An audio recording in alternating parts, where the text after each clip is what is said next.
Was he raised akhi and ukhti? Pampered, of course. He wears gosh, oh my gosh.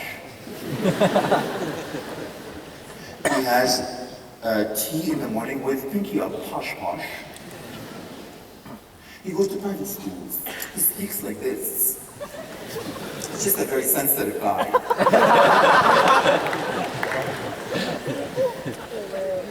What's your name, akhi?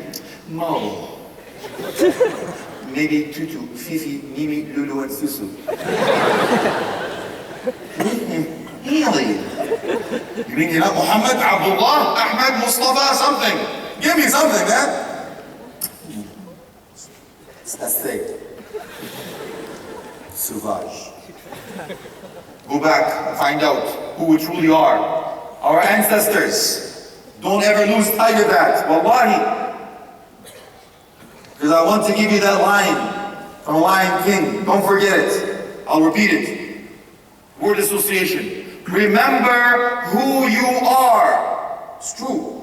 Remember who you are. You're the best of nations according to the Quran, like Sheikh Yahya Ibrahim Zallah Khayran explained. You know who your ancestors were. You know who the true heroes were. Your forefathers.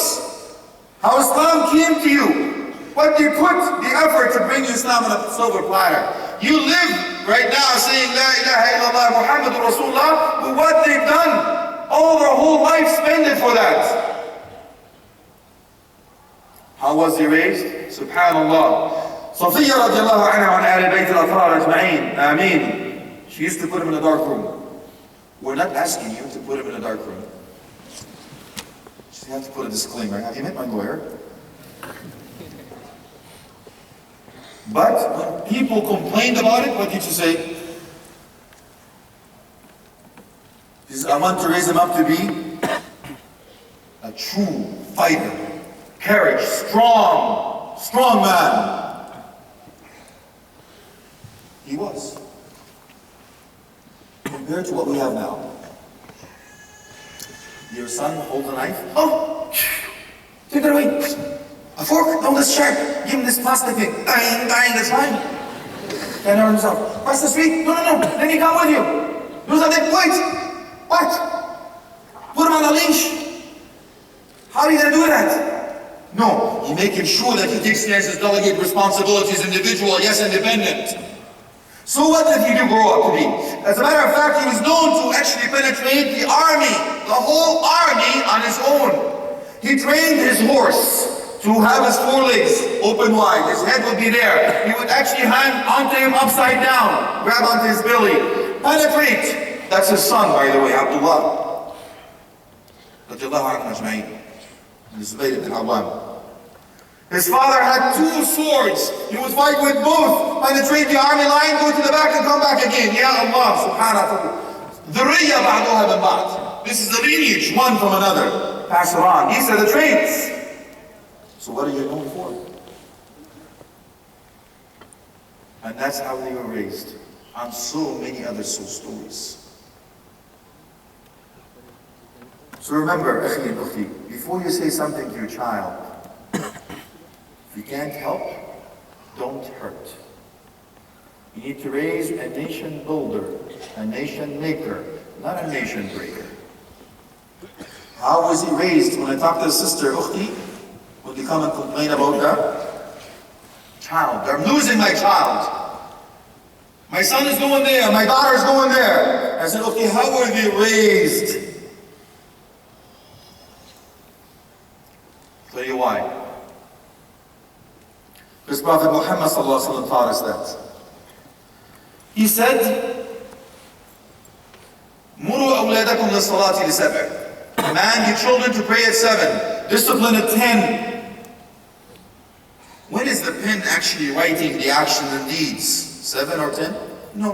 When you reach the age of puberty. Or 15, depending on other hadith. But he's trying to teach you to be gradual. Gradual with children. To teach them early. It becomes the norm. The friends they have, the company they have. What kind of company do they have? They're the ones that actually come and remind you, let's go to pray, or let's go to masajid, let's go to halaqah, let's come to the conference, let's go to the course, or the ones that take you where? Let's go to bars, man, let's do some bar hopping, check out the babes and all that stuff. Which one? SubhanAllah, Ajib. And of course, I'll finish off with 3 criteria, because I only have just under 2 minutes left. 3 criteria for a friend that you should look for your child. Because Prophet Muhammad said, Al-mar'u ala deen khalilih falyanzur ahadukum ma yukhalil. You are in the way of your comrades, so be careful who you have as a friend. You have no choice of your family, but you certainly have a choice of who your friends are. Tell me who you are, tell me who your friends are, I'll tell you who you are. Simply for the fact that psychiatrists will tell you, when you say to someone, I like you, that means I am like you. 3 criteria, don't forget them.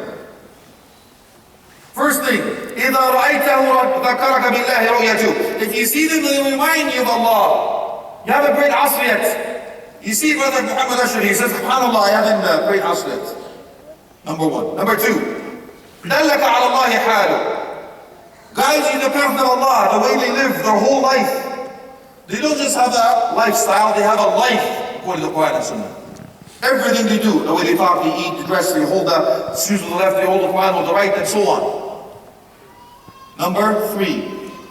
زَادَكَ إِيمَانًا مَنْطِقُ. When they speak to you, your iman increases, your belief increases. They remind you about what this life means what the hereafter means what, heaven, hell, mercy, punishment, and so on. It reminds you of the hereafter, as if you live in it.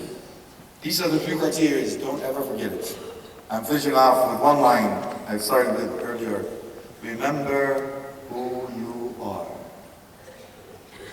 You are a true Muslim. You are a builder, not a destroyer. So you are going to be, inshallah, learning how to raise this nation back up again. To be a nation maker, not a nation breaker. وآخر دعوانا الحمد لله رب العالمين وصلى الله عليه وصحبه والتابعين. جزاكم الله خيرا والسلام عليكم ورحمة الله وبركاته.